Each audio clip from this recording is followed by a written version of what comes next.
আসসালামু আলাইকুম রহমতুল্লাহ। M K জামান রচিত easy plus hand note and বিশ্বমানের বইয়ের পক্ষ থেকে আপনাদের স্বাগত। আজকের লাইভ ক্লাসে আলোচ্য বিষয় অ্যাডভান্স অ্যাকাউন্টিং ওয়ানের সপ্তম অধ্যায়ের চতুর্থ ক্লাস। আজকের ক্লাসে আমরা এই অধ্যায়ের 3 নম্বর প্রবলেমটি সমাধান করব আমাদের বই থেকে। যাদের কাছে বইটি আছে তারা বই বের করুন, আর যাদের কাছে বই নেই তারা স্ক্রিনে যে নাম্বারটি দেখতে পাচ্ছেন এই নাম্বারে সরাসরি যোগাযোগ করে আমাদের অফিস থেকে সুলভ মূল্যে বই নিতে পারবেন। চলুন আমরা 3 নম্বর প্রবলেমটি ভালোভাবে পড়ে প্রশ্নটা বুঝে নিই।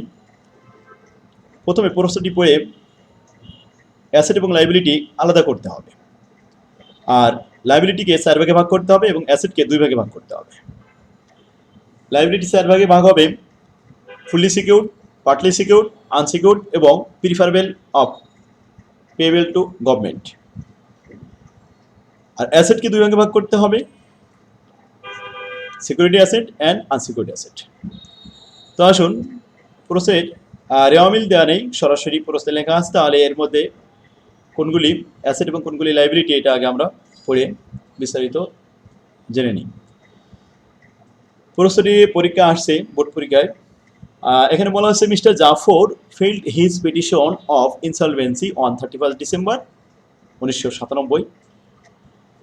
1997 সালে 31 ডিসেম্বরে মিস্টার জাফর তার দেউলিয়ার জন্য পিটিশন করেছে, দরখাস্ত করেছে আদালতের কাছে।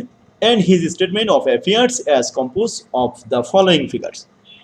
তার বৈশ্বিক বিবৃতির ব্যালেন্সগুলো কম্পোজ করে নিচে দেওয়া হয়েছে। প্রথম বলা আছে বিল্ডিং 70,000 টাকা, তবে এস্টিমেটেড টু রিয়েলাইজ আদায়যোগ্য মূল্য মাত্র 60,000 টাকা, এখানে 10,000 টাকা লস আছে, এটা একটা অ্যাসেট। এরপর বলছে মেশিনারি এস্টিমেটেড টু রিয়েলাইজ 2,50,000 টাকা, বুক ভ্যালু 3 লক্ষ টাকা, 50,000 টাকা লস আছে। এরপরে electricity equipment cost and estimated to realise, এখানে 2,20,000 টাকা সরাসরি। ফার্নিচার অ্যান্ড ফিক্সার 60,000 টাকা, তো এস্টিমেটেড ভ্যালু 30,000 টাকা, 60,000 টাকা ফার্নিচার, 30,000 টাকা আদায়যোগ্য মূল্য, 30,000 টাকা এখানে লস। স্টক এটাও অ্যাসেট, 13 লক্ষ টাকার স্টক, 9 লক্ষ টাকা এখন আদায়যোগ্য মূল্য, তাহলে 4 লক্ষ টাকা লস। এগুলি সবই আমাদের অ্যাসেট ছিল। এরপরে বুক ডেট দেনাদার, এটাও আমাদের অ্যাসেট। গুড ডেট আছে 4 লক্ষ টাকা, আর ব্যাড অ্যান্ড ডাউটফুল খারাপ দেনাদার এবং সন্দেহজনক দেনাদার আছে 2 লক্ষ টাকা, আদায়যোগ্য মূল্য অনলি 40,000, তাহলে এখানে 1,60,000 টাকা লস আছে। ইনভেস্টমেন্ট ইন শেয়ার ক্রয় করেছিল, শেয়ারে বিনিয়োগ করেছিল 3,20,000 টাকা, cost and estimated to realise, এটা আদায়যোগ্য মূল্য। মর্টগেজ বন্ধকি ঋণ অন ইলেকট্রিসিটি ইকুইপমেন্ট, দেখুন বন্ধকে ঋণ নিয়েছিল, এটা একটা পাওনাদার। এটা কোন ধরনের পাওনাদার? 4 প্রকারের মধ্যে ফুললি, পার্টলি সিকিউরড, আনসিকিউরড এবং প্রিফারেবল পেবেল, কোনটা হতে পারে? এখানে আমাদের অ্যামাউন্টটা খেয়াল করে দেখতে হবে যে লোন নেওয়া হয়েছে 2 লক্ষ টাকা। কিসের বিপরীতে লোন নেওয়া হয়েছে? Electricity equipment. ইলেকট্রিসিটি ইকুইপমেন্টের আদায়যোগ্য মূল্য 2,20,000 টাকা, তাহলে জামানতের মূল্য দায়ের থেকে বেশি, অথবা এটা fully secured. Loan partly secured by lien on share, এখানে পার্টলি সিকিউরড বলাই আছে সরাসরি 8 লক্ষ টাকা। তারপর আমরা একটু অ্যামাউন্টটা দেখে নিই। লাইন অফ শেয়ারের এগেনস্টে, তাহলে শেয়ার ছিল electricity equipment, building, investment of share, এই যে 3,20,000 টাকা অ্যাসেট, 3,20,000 টাকা জামানত, আর দায় নেওয়া হয়েছে কত? লোন নেওয়া হয়েছে 8 লক্ষ টাকা, তাহলে অবশ্যই পার্টলি, এটা ফুলে পার্টলি বোঝা যাচ্ছে যে জামানতের মূল্য কম, দায়ের মূল্য বেশি। Loan fully secured by lien on stock in trade, stock in trade 2,000 টাকা লোন নেওয়া হয়েছে, স্টক ইন ট্রেডের মূল্য 13 লক্ষ টাকা, কিন্তু আদায়যোগ্য মূল্য কত? 9 লক্ষ টাকা, তাহলে এই 9 লক্ষ টাকা ধরতে হবে। তো 2,000 টাকার বিনিময়ে অ্যাসেট এখানে কত? 9 লক্ষ টাকা, অবশ্যই এটা ফুললি সিকিউরড এবং খুব handsome fully secured. Loan unsecured লেখা রয়েছে 15 লক্ষ টাকা, এটা কোনো সিকিউরিটি নাই, তাহলে এটা আনসিকিউরিটি যাবে। তাহলে কোনটা ফুললি, কোনটা পার্টলি এবং কোনটা আনসিকিউরড, এটা আমরা এখনই বাছাই করে নিতে পারলাম। Liability on bill receivable discounted, bill receivable ভাঙানো হয়েছিল 1,40,000 টাকা। ওর মধ্যে এস্টিমেটেড টু র্যাঙ্ক দায় দিতে হবে বাধ্যতামূলক কত? 70,000 টাকা। এই 70,000 টাকা আনসিকিউরড লাইবিলিটি। এরপর আসুন creditor payable in full. Preferable item আমরা একটা পেয়েছি। এই বিল এক্সচেঞ্জ, এটা সম্পদ, আনসিকিউরড অ্যাসেট।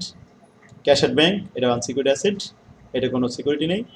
তাহলে অ্যাসেটকে আমরা দুই ভাগে ভাগ করলাম। আনসিকিউরড অ্যাসেট এখানে দুইটা পেয়েছি, আর এখানে যে সমস্ত অ্যাসেটগুলো বন্ধকের সাথে সম্পর্ক নেই সেগুলো সব আনসিকিউরড অ্যাসেট। তো বিল্ডিংয়ের কোনো বন্ধক ছিল না, মেশিনারি বন্ধক ছিল না, এটা আনসিকিউরড। ইলেকট্রিসিটি, এটা বন্ধক ছিল, এটা সিকিউরিটি। এরপরে ফার্নিচার, এটাও বন্ধক ছিল, স্টকও বন্ধক ছিল, আর এটা আনসিকিউরড ছিল, এটা বন্ধক ছিল না, দেনাদার। ক্লিয়ার? ইনভেস্টমেন্ট অন শেয়ার, এটা সিকিউরিটি ছিল। তো অ্যাসেটকে দুই ভাগে ভাগ করলাম, লায়াবিলিটিকে 4 ভাগে ভাগ করলাম। এবার আমাদের নিচে কিছু ইনফরমেশন আছে, এগুলো পড়তে হবে। তো 4টা আইটেম আমাদের এখানে নিচে থাকবে, সেটা শেয়ার ক্যাপিটাল, এখানে মূলধন থাকবে, উত্তোলন থাকবে, আর প্রফিট অথবা লস, আর ইন্টারেস্ট অন ক্যাপিটাল, এগুলো থাকতে পারে। Mister Zafar started his business with a capital of 10 lakh টাকা। 10 লক্ষ টাকা মূলধন নিয়ে জাফর ব্যবসা শুরু করে।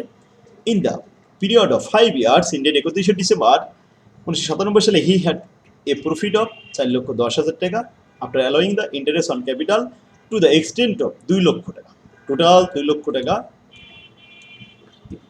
ইন্টারেস্ট অন ক্যাপিটাল, এটা বাদে তার লাভ হয়েছিল কত? 4,10,000 টাকা। And had withdrawn for personal expenditure, withdraw ছিল 12,72,000 টাকা। এই আইটেমগুলো কোথায় যাবে? এটা আমাদের ডিফিসিয়েন্সি অ্যাকাউন্টে যাবে। ক্যাপিটাল ডেবিট পাশে যাবে, দায়ী পাশে। ইন্টারেস্ট অন ক্যাপিটাল, এটাও দায়ী পাশে যাবে, প্রফিটও দায়ী পাশে যাবে, ডেবিট পাশে। আর ক্রেডিট পাশে যাবে উত্তোলন।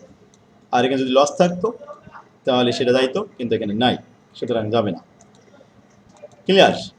এবার আসুন আমরা কি কি তৈরি করব? স্টেটমেন্ট অফ অ্যাফেয়ার্স আর স্টেটমেন্ট অফ ডিফিসিয়েন্সি অ্যাকাউন্ট। অ্যাফেয়ার্সে প্রথমে 4টা আইটেম যাবে, তার জন্য ওয়ার্কিং করে নিতে হবে। কি কি আইটেম?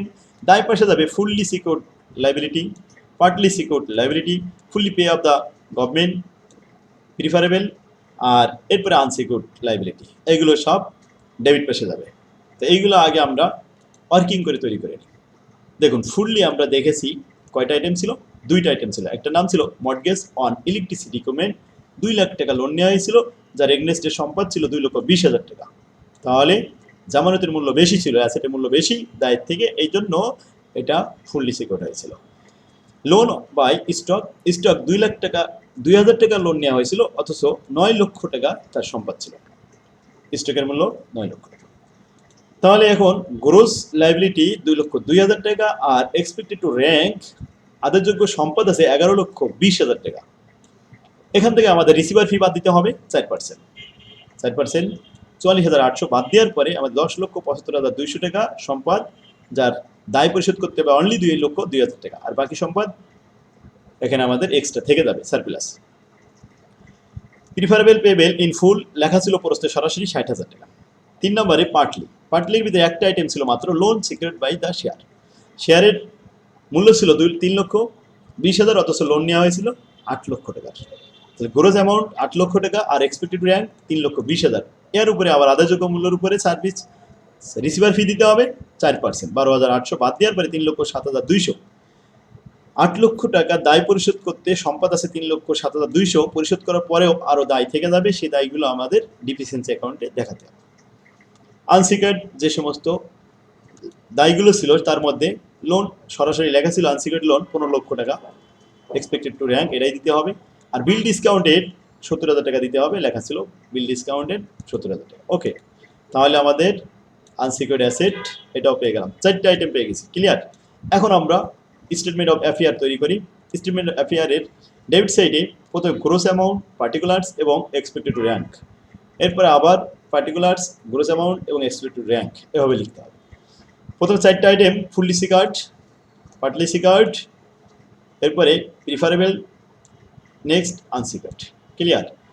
1 নম্বর ওয়ার্কিং আমরা দেখেছি ফুললি সিকিউরড, লোন ছিল 2,02,000, আর আমাদের এর এগনেস্টে সম্পদ ছিল 10,75,200। 2,02,000 টাকা পরিশোধ করার পরে সারপ্লাস হাতে থাকবে 8,73,000 200। ক্লিয়ার? এই যে এক্স পার কোয়ান্টা, এটা আমাদের বিপরীত পাশে সম্পদ পাশে নিয়ে যেতে হবে। তাহলে এখানে আমাদের ঘাটতি নাই, ঘাটতি নীল।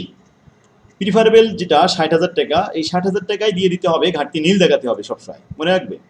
1 এবং 2 সবসময় ঘাটতি নীল থাকবে, ডিরেক্টেড অ্যাজ পার কোয়ান্টা। বাস ওকে। 3 নম্বরে পাটলিতে দেখা গেছে এখানে আমাদের লোন 8 লক্ষ টাকা আর অ্যাসেট 3,07,200 টাকা। তো অ্যাসেট পরিশোধ করার পরেও আমাদের দায় থেকে গেল 4,92,800। এটা আমাদের ঘাটতি হিসাব। এরপরে আনসিকার্ড ক্রেডিটর্স 16,40,000 টাকা, র্যাঙ্ক হচ্ছে 15,70,000 টাকা। তো টোটাল লাইবিলিটি দুইটা যোগ করে হলো 20,62,800 টাকা। অ্যাসেট 4 ভাগে ভাগ করা হয়েছে এখানে। প্রথমে আনসিকার্ড যে সমস্ত অ্যাসেটগুলো ছিল, ক্যাশ অ্যাট ব্যাংক সরাসরি বুক ভ্যালু এবং আদায় মূল্য একই। বিল্ডিং আদায় মূল্য কম আছে, 10,000 টাকা লস আছে এখানে। মেশিনারি 3 লক্ষ টাকা, আদায়যোগ্য মূল্য 2.5 লক্ষ টাকা। ফার্নিচার 60,000 টাকা, আদায়যোগ্য মূল্য অনলি 30,000 টাকা। আর ডেপ্ট ছিল এখানে, গুড ডেপ্ট ছিল 4 লক্ষ টাকা, 4 লক্ষ টাকা আদায় হবে। ব্যাড ডেপ্ট ছিল 2 লক্ষ টাকার সন্দেহজনক, 4,000 অনলি 40,000 টাকা আদায় হবে, বাকি 1,60,000 টাকা লস। বিল এক্সচেঞ্জ 28,000 টাকা, 28,000 টাকায় আদায়যোগ্য।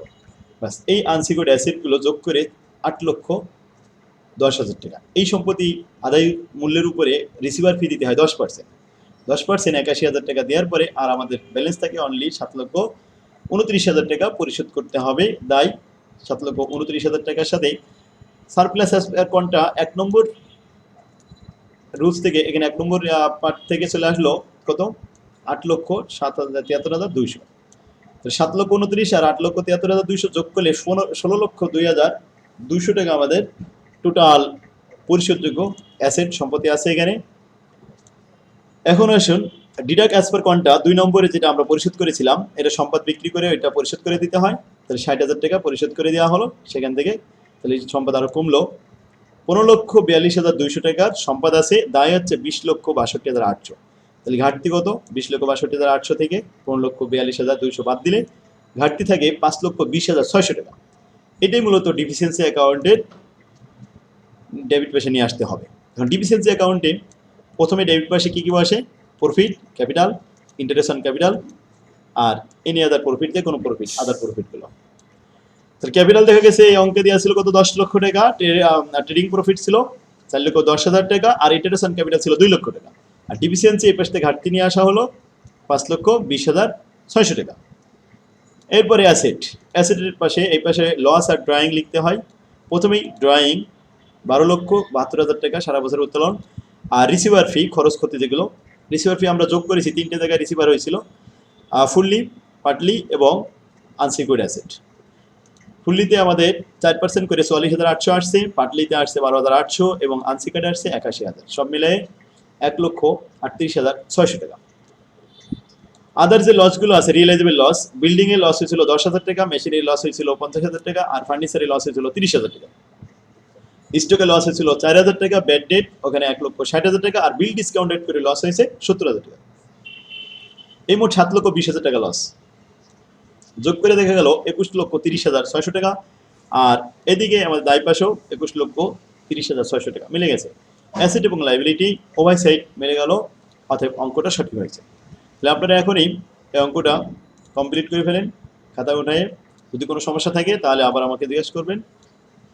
আগামী ক্লাসে আমরা এর পরবর্তী অঙ্কগুলো করবো।